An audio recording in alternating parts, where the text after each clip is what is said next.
Hi, I'm Miss Sam. I teach music over at Eastview Elementary, and today I wanted to talk to you guys about an instrument called the clarinet.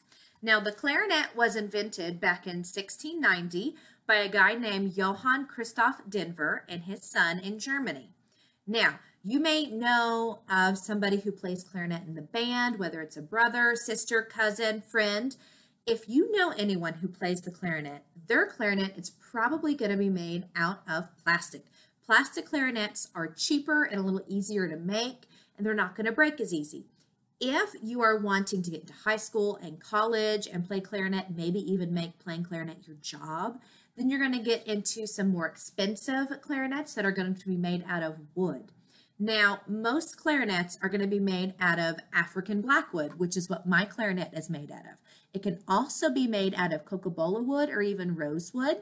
But most of the time, you're going to see African blackwood clarinets. The next thing I want to talk to you guys about are the parts of the clarinet. Now, there are a bunch of different parts, so I'm going to go through this really, really slowly. The first part of the instrument that we have is the mouthpiece. Now, why is it called the mouthpiece? Because that's the part that we're going to put in our mouth. Now, on my mouthpiece, I'm going to have two other things. The first thing that I'm going to have that goes with my mouthpiece is this thing right here, and it's called a reed. Reeds are made out of cane. They're really, really thin, okay? Now, for a woodwind player, which is what family my instrument's from, it has to be wet to play. So I'm going to put it in my mouth. I'm going to get it wet. Then I'm going to put it on my mouthpiece. Now, how am I going to keep my reed on my mouthpiece as I play? Well, that's where my ligature comes in. Ligatures can be made out of leather. They can be made out of metal. They used to just tie strings around them, and that was their ligature. And a ligature holds the reed to the mouthpiece. So I'm going to put my ligature on. I'm going to scoot it down to where I need it, and then I'm going to tighten it up. Now my reed's not going to go anywhere. It's going to stay where I put it. So I have my mouthpiece, I have my reed, and I have my ligature. Now the next part of the clarinet is the barrel.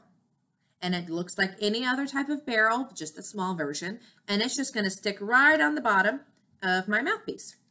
Okay? The next part that I have is my joints. I have an upper joint and a lower joint. Now on my upper and lower joints, these have my keys and my finger holes. So when I'm playing my clarinet, this is where I'm going to put my hands and my fingers so I can change my notes. So let's put my upper and lower joints on, and let's add on the barrel and the mouthpiece. Now we're almost there. I only have one part left, and that is the bell. The bell goes at the very bottom. It looks just like a bell that you would ring or that's hanging up in a tower, and it's going to help project my sound.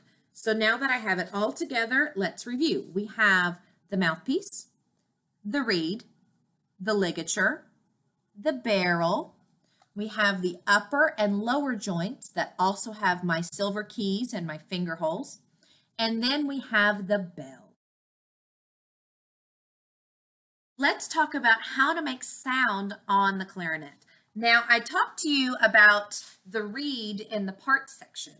Now, the reed has to be wet in order for it to vibrate. So as soon as I get my reed wet in my mouth, I'll put it on my mouthpiece with my ligature. Now, when I play, what's going to happen is I'm going to blow air between the reed and the mouthpiece. And as I'm blowing air between the reed and the mouthpiece, my reed is going to vibrate. And that's what's going to create my sound. Now, if I just do that, I'm not going to be able to really change notes.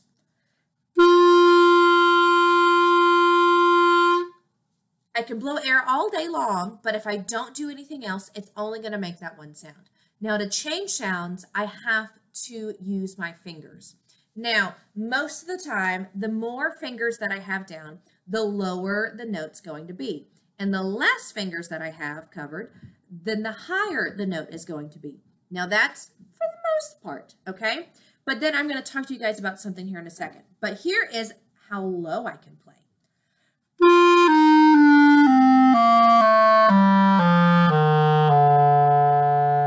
So I have all of my fingers covering all of my holes, okay?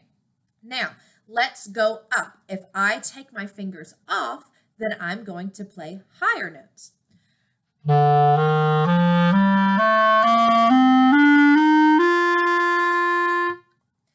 Now, I can play higher than that, but I'm going to have to cover holes, but I have a little secret. On the very back of my clarinet, I have one hole for my thumb, and I have my register key. Now, if I cover my thumb hole and press my register key, it's going to pop open on the top, and that's going to allow me to play higher notes like this.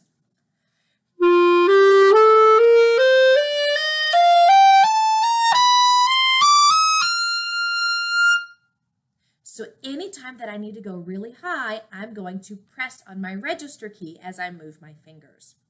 Okay, so now let's listen and see how low and how high my clarinet can go.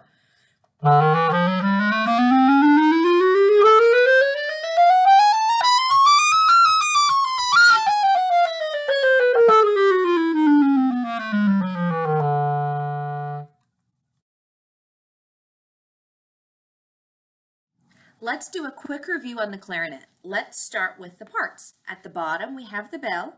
Then we have my lower and my upper joints. These are the parts of the clarinet that are going to have my keys and my holes to cover to change my notes. Above that, we have the barrel.